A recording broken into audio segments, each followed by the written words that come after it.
आरक्षण की त्रिस्तरीय पंचायत व्यवस्था में आरक्षण की सूची जारी है। आरक्षण की सूची में पहले जिस तरह से जारी की गई थी, बहुत सारी आपत्तियां आई थी। निश्चित तौर पर लग रहा था कि वो गलत था और उस पर हाई कोर्ट के संज्ञान से फिर पुनः वही आदेश दिया गया था।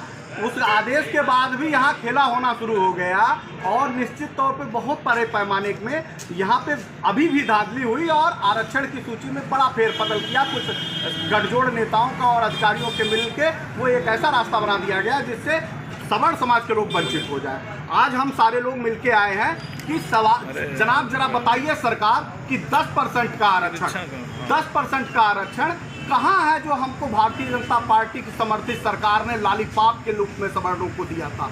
उसका समाज में क्या उपयोगिता है? त्रिस्तरीय पंचायती राज व्यवस्था में जब चुनाव की घोषणा हुई तो उसमें 10% का आरक्षण कहीं दिख नहीं रहा है। अगर वो 10% का आरक्षण है तो वो आरक्षण साबित करे उत्तर प्रदेश की सरकार कि त्रिस्तरीय पंचायती व्यवस्था में वो 10% का आरक्षण उन सवर्णों को कहाँ दिया गया जो आर्थिक आधार पर आरक्षण के रूप में वो कह रहे थे कि इनको मिलेगा।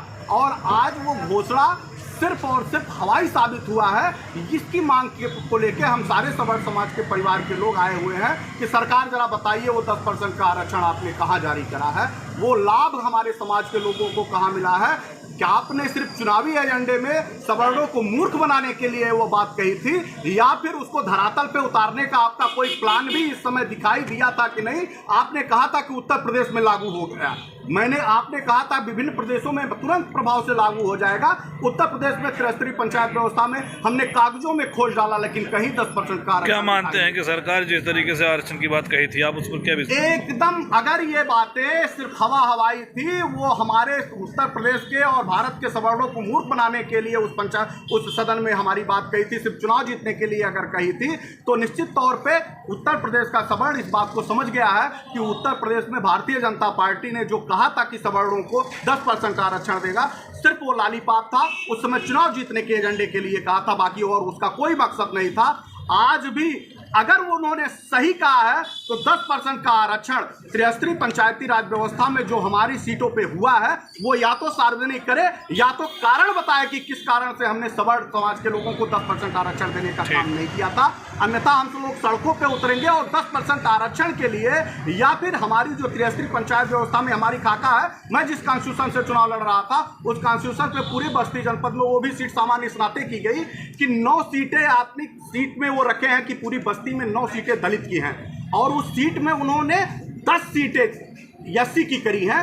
9 सीट पे दिखा रहा है और 10 एससी की कागज में मेंशन की गई है, तो वो 1 सीट किसकी है सरकार जरा ये बता दीजिए। वो 10 सीट में से 1 सीट सरकार किसकी है? अगर आप 9 सीट पे शो कर रहे हैं और 10 सीट आपके पूरे ओवरऑल में दिख रहा है तो 1 सीट सरकार बताए क्या सवर्णों की सीटों पे हनन नहीं किया गया है? वो कोई सीट सवर्ण भाई चुनाव लड़ता पूरी बस्ती जनपद में, क्या उसके अधिकार को 10% देने को कौन कहे? उन्होंने 10% हमसे लेके अगले को 10% दे दिया। क्यों ये एससी कर दी गई 10%? आपने बैकवर्डों का कोटा तय किया था, आपने एससी का कोटा तय किया था, आपने सामान्य वर्ग का कोटा तय कर दिया था। तो आप जरा बताइए कि हमारे बीच में वो 9 सीटें सीट पे दर्शाई जा रही हैं, 1 सीट आखिर वो सवर्णों को क्यों नहीं दी गई? ये हम आपसे पूछते हैं, सरकार से पूछते हैं, बस्ती की प्रशासन से पूछते हैं। क्या कहीं ये नेताओं का और यहाँ के अधिकारियों का मिली भगत तो नहीं था जिसके कारण सामान्य वर्ग की 1 सीटों को एससी वर्ग में तब्दील कर दिया गया? ये सरकार बताए, यहाँ के अधिकारी बताएं, यहाँ के नवनियुक्त जिला अधिकारी बताएं, यहाँ संबंधित लोग जो बैठे हैं, जो यहाँ के नेता और प्रशासनिक अमले जो बड़े बड़े दम भरते हैं समाज में लोगों के लिए, वो बताएं कि हमारे अधिकारों में कोटे में छिनौती क्यों की गई। एक तो हमारे पास कुछ नहीं है, हम उसी में सामान्य वर्ग के लोगों में भी सारे लोग चुनाव लड़ने चले जाते हैं और आज जब हमारे कोटे में से भी कोई कोटा निकाल के ले जाता है तो इनका मुंह, इनके अधिकारियों का मुंह और इनके प्रशासनिक और राजनेताओं का मुंह नहीं खुल रहा। निश्चित मिली भगत हुई है, इसकी विस्तृत पैमाने पे जांच की जाए। हम लोग हाई कोर्ट और सुप्रीम कोर्ट दोनों जाएंगे और अपनी सीट को अधिकार के साथ लेने का काम। इसकी शिकायत आपने कहीं शासन तक किया? अधिकारियों को इसकी सूचना दे दी है, यहाँ के जिलाधिकारी महोदय तक अपनी बात पहुँचा दी है।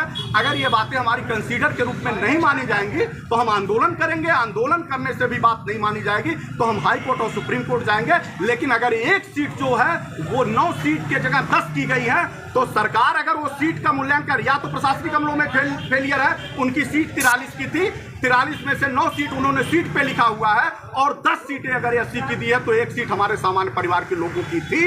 उसको किस आधार पे और किस दबाव में दिया गया है, मैं सरकार से और यहाँ के स्थानीय अधिकारियों से पूछना चाहता हूँ।